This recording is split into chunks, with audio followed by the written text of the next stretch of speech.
Hi, hola, namaste. How's it going? Boss Canuck here.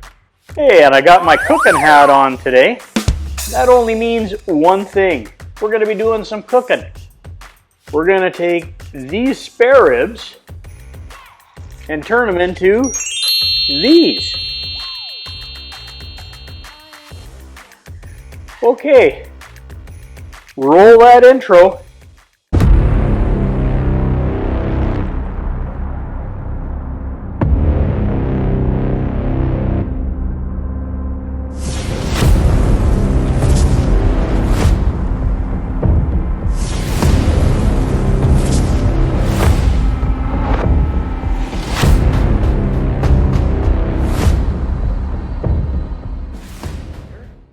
And on today's video, we're going to do some St. Louis style spare ribs. Okay? So I went to Costco the other day and picked up a vac pack of spare ribs. They were, everything's going up at the store, it seems. Anyways, they're $3.49 a pound. Normally they're $2.99, but so I got 3 racks in this vac pack. They're not frozen, they're still fresh. And anyways, on today's episode, we're going to smoke these things for about 6 to 7 hours and enjoy them for supper. I'm going to make them on the 42-inch Star Grillz Pellet Grill. And for my Hispanic viewers, a mis amigos que hablan español, los subtitles debajo. And for my Hindi friends, Nietzsche Subtitles. Alright, so let's get started. First of all, thanks for watching. To all my returning subscribers, thanks again for subscribing. It helps the channel. Make sure you smash that like button. It's always appreciated. And for all my new watchers out there, hey, check out my other offerings. Follow me on social media here. And anyways, and I also have a little Amazon store. There's a link at the bottom if you like any of this equipment, cutting boards, rubs, knives, whatever. Check it out. See, there's every category in there that you can imagine, so check it out. Anyways, okay, let's get these things opened. Normally from Costco, they don't pull the membrane. I can see, I think this is the membrane on here. I gotta score it this way. And I'm going to try this new membrane remover I got. So let's open this up and see what's inside. A little Shun trimming knife goes through this stuff like butter. So they've trimmed. Usually there's a piece of skirt meat here that's left on. So they've trimmed that. Actually, they didn't do a bad job. I'm going to probably cut this half bone off here. This is squared up, so I don't have to do anything there. But this piece here, this triangular piece, and that's the membrane. Some people leave it on. I like to take it off. So what I typically do, I'm going to try it with this thing first. This is a new gadget I got from the store.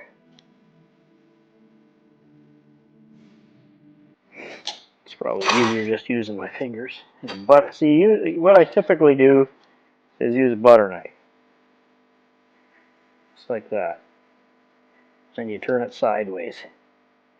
Not on the sharp side, if there really is a sharp side on a butter knife.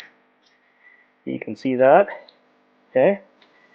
Alright, so once you got the membrane pulled up with your butter knife, take your finger in, and you just start working it from side to side. Like so. Now don't worry if it tears, because it's probably going to tear a little bit. But if you get the majority of it off, that's what you want. So there's the one piece. And you just, and you take your knife and you score it down here just a little bit so it tears the seam. And that's how you take the membrane off, just like that. Okay? So there's one membrane gone. Alright, so like I said, this has been squared up. We'll square the meat up here a little bit so it doesn't this thin stuff doesn't burn. Alright, so this one's done. What we'll do is we'll do the other two. So I'll just play a merry-go-round of ribs. And you want to just take some of these little hard pieces of fat off if you see them. It helps to have a good sharp trimming knife. Like I said, I like my little Shun Japanese trimming knife. It really works great. Okay, this still has the membrane, so again we're going to cut a little down where the membrane ends here just to have a nice ending spot. Then you turn it sideways like that, okay, so that you get your fingers in under there. And you just take your finger,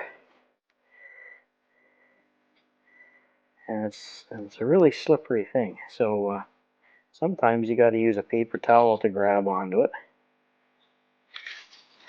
If your gloves are slippery, actually mine aren't too bad still. And like I said, if it doesn't come off in one piece, just go back for the other little pieces. But I got lucky on these two. Now we'll do the last one. Okay, and if you know how to trim ribs, just fast forward this piece.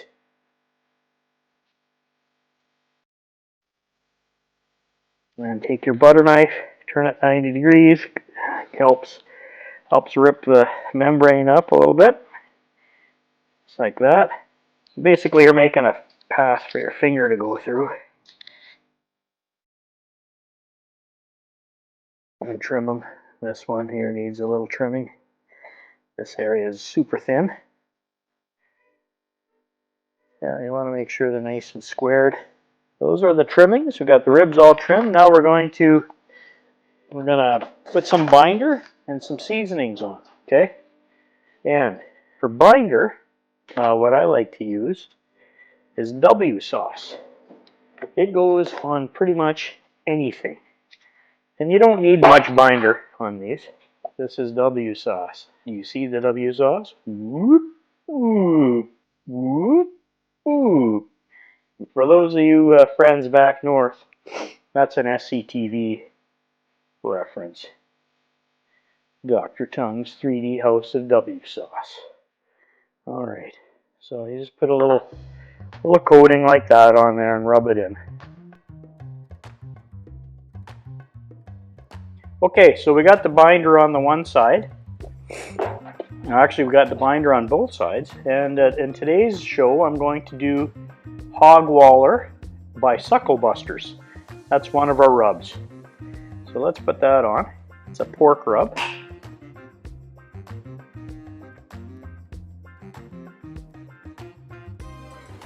Okay, so the next thing that we're going to do is put some W sauce on. Some people prefer baby backs, some people prefer spares. I find the spares are a little more juicy than the baby backs. There's more fat on them, that's why. So they're very, oh, I forgot to tell you what this is. So on my second rack, this is Kansas City Style by Meat Mitch. It's really good stuff. It smells like a nice barbecue type rub. Then you just pat that in. All in all, it takes about 7 hours to make ribs like this, approximately. Okay, I'll do the W sauce. And this stuff, W sauce, you can also, I've got a link for it in my little store if you want it delivered right to your door front from Amazon. Or most grocery stores sell this stuff. Our final rub, and I really like this stuff, is a Texas Sugar by Meat Church. It's really good. So we're going to try that out.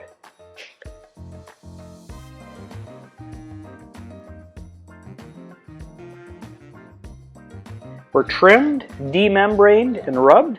We're going to put these in the fridge for about 5 hours, or I put them on the pit. And basically we're going to dry brine them in the fridge for about 6 hours before I throw them on the pit. And then it takes about 7 hours to cook them. So when it's time to throw them on the pit, I'm going to set it up at 225. We're going to smoke at 225 and go through the cook and wrap, unwrap, use butter, all those great things. So stay tuned. It's going to get real interesting shortly. See you down at the pit. Hey, Lost Canuck here. Well, I'm just your everyday average barbecue kind of guy. It's not a bad day here in Wisconsin. What's it, about 20 degrees Fahrenheit or maybe -5 Celsius, so it's warming up.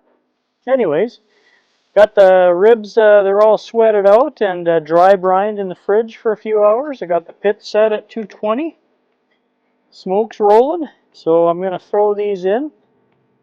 Start smoking them I'm going to smoke them like this for around 4 hours till I like the bark, and then I'm going to wrap them and throw them back on. So let's get them onto the pit. Okay, so I know from Eric Okerholm's heat map that if I place my ribs to the left slightly, so I've got 3, so I'm going to put them 3, that this is the hot area and this is the cooler area. So I'm putting the thicker part of the rib towards the back and to the right. The thinner part to the left where it's cooler. And thank you, Eric, for providing those heat maps. It helped out a great deal. Now you want to make sure your ribs are spaced evenly so that you get some smoke around them. Alright, so like I said, I'm not going to spritz them now, but every hour on the hour for 4 hours I'm going to spritz them, make sure there's some nice moisture on there, and we'll check the smoke levels and keep you up to date. So I'll see you when it's time to spritz. Alright, well, it's been running for about an hour. We're smoking. And let's just take a quick look at these ribs. Just spritz them, make sure they stay nice and moist. Just for fun, I got probes in, just to see where we're at. Plenty. Okay, so there's a view of the ribs. Hour number 1. Alright, so we're back at the pit. Gonna do one last spritz. We're about 3 hours in. Just gonna take a look and see how these are doing. Ooh, they look great. Nice bark. Lots of smoke. Let's give them one last spritz before they get wrapped next hour or so. This is exactly the kind of bark I'm looking for. And I don't know if you can see, I got my RFX probes in just for fun. And it's getting close to hitting the stall here anyways. So I'd say another hour or so. These things will be great for wrapping. Alright. I don't know if you noticed, but I flipped them around as well. Okay, let's close this up. Got nice mahogany color on them, and I'll see you in about an hour. Okay, well, we're inside the barbecue lab. Got my pink butcher paper laid out. Let's get these ribs wrapped. Back out onto the grill. Oops. First, I'm going to put some butter. I like using grass-fed butter, although I'm not sure if it makes a huge difference. But I'm going to put 3 pads under and on top of each rack. So there's 3 for under. Actually, I'll put them over to the side more so I can wrap them properly. Okay, so let's get this first rack on. Been having problems with this red probe. I'm going to call RFX about it tomorrow, but everything else has been okay. So there's 1, and then I'm going to put 3 on top. That's plenty of butter. It just keeps everything nice and moist.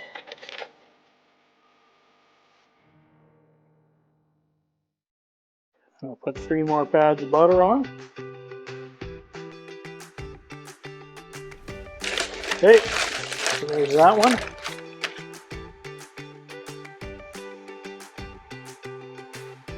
Okay, that's all my butter. There's all 3 racks. Let's head back out to the pit, put them on, turn it up to 275, leave it on for another hour and a half, maybe 2 hours. Depends on what my RFX probes say. Then I'm going to pull them out of the paper because they'll be wet on the surface. I'm going to just tack up the surface and then we're going to eat them. So let's go out to the pit.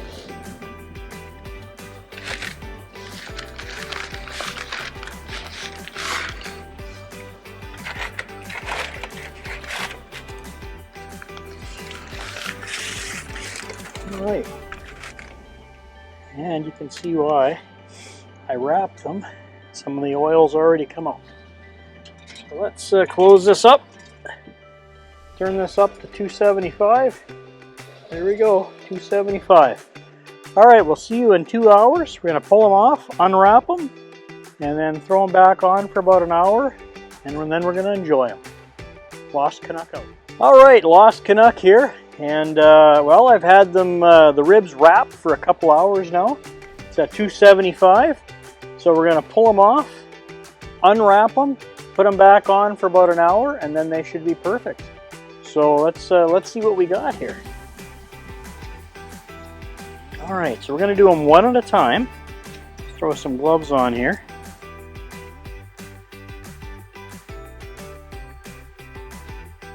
I'm gonna save this juice. And they're very juicy. So what we're doing is we're putting them back on to tack them up a bit. Wet. So what we do with this juice is bring it upstairs back to the barbecue lab.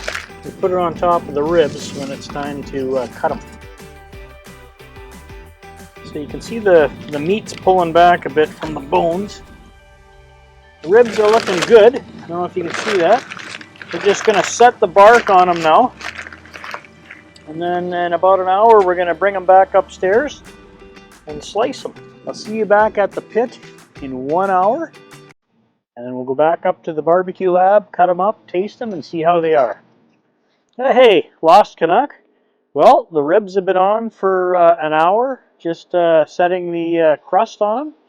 And I think they're good. I haven't checked yet. But let's look inside, see what we got. And then we're going to use the old hog lifter and throw them into the tub and bring them up and cut them on the cutting board. Oh wow, these look great. Look at the bark on those ribs. Those are really nice looking. All right, so I'm going to grab the hog lifter, pull those off, and put them into my. There, you can see them a little better now. Beautiful color. Yeah, nice and smoky. I can smell the smoke. Good bend in those. All right, turn the pit back down. So let's bring these upstairs. And cut into them, bone them up, and see what we got. They look great though. Check out that bark. All right, let's go upstairs. All right, well, Lost Canuck here. We got our ribs out. They're up on the cutting board. We're up here upstairs in the barbecue lab. I'm just going to do some quick temperature probes. Oh, that goes in like butter. That's, I don't know if you can see that's 202, or it was a second ago. All right, so let's single bone some of these up.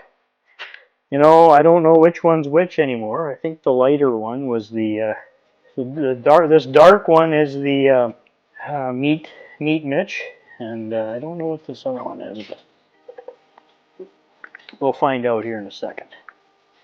So let me get some cutting gloves. Okay, so these are St. Louis style spare ribs, and so they've been trimmed, and you saw me trim them earlier. So let's take a bone out of here and see how this one turned out. So you can see she's got a pretty good smoke ring on it all the way around. That's where I pulled the membrane. There's your fatty side. So juicy. Oh yeah, really juicy, glistening. you know, they're not falling off the bone, but that's a really bad rib anyways. What you want to do is bite into it, and then if it pulls away, you're okay. So I don't want to burn my face off though, but we'll see how this is like. That's a perfect bite. But actually, when I bit it, a lot of the meat came right off, and it's not chewy. It's tender, super juicy. The St. Louis spares are my favorite. There's a little piece for the videographer. It's hot. Be careful. All right. No, there's none for you, Chase. Let's check another one, just to make sure. I don't know if you can see that. It's got a really nice smoke ring. You know, it's kind of burning my hands almost, but we'll do a quick sample here. It's a different rub. That's more of a KC style, Kansas City style rub. So I think this is the Meat Mitch, but I'm not 100% sure. I should have marked them better. But let's do all three. So that was one. And again, you can tell they're done and really good. When you take a bite out of it, it just pulls, the meat just pulls off the bone. Just like that. Even my RFX probes are hot. Hot on the fingers. Okay, oh yeah, look at the, again, juicy. Look at the smoke ring on that. You can see both sides. It's glistening. Tender. Let's take another bite. Let's take a bite out of this one. I guess I can't say it's tender because I haven't bit into it yet. You see how it pulls clean off the bone when you bite into it? That's how you know it's cooked. Thanks for sticking with the video this long. And again, thanks for watching. Thanks for my subscribers for subscribing. And if you haven't already done so, please subscribe. Helps the channel grow, helps create content. And if you like this video, there's more great content coming. I looked at a little side dish recipe that I'm looking at making this week. And leave me a comment below. I answer all my comments. And if you'd like me to cook something else, I know beef claud's one of them. There's a couple other things you guys mentioned. I've talked to the butcher. I can get a beef claud, but again, I'm not going to do that till summer when there's lots of people around, because like it would take up the whole my whole cutting board at least. They're 20-some pounds. So, anyways, and if you have any other suggestions, I just did the salmon. I did some chicken. Let me know what you'd like to see, and I'll see if I can help you out. Anyways, so if you liked this video, check out some of these videos over here on my playlist. All right, well, have a good night. Off Canuck out.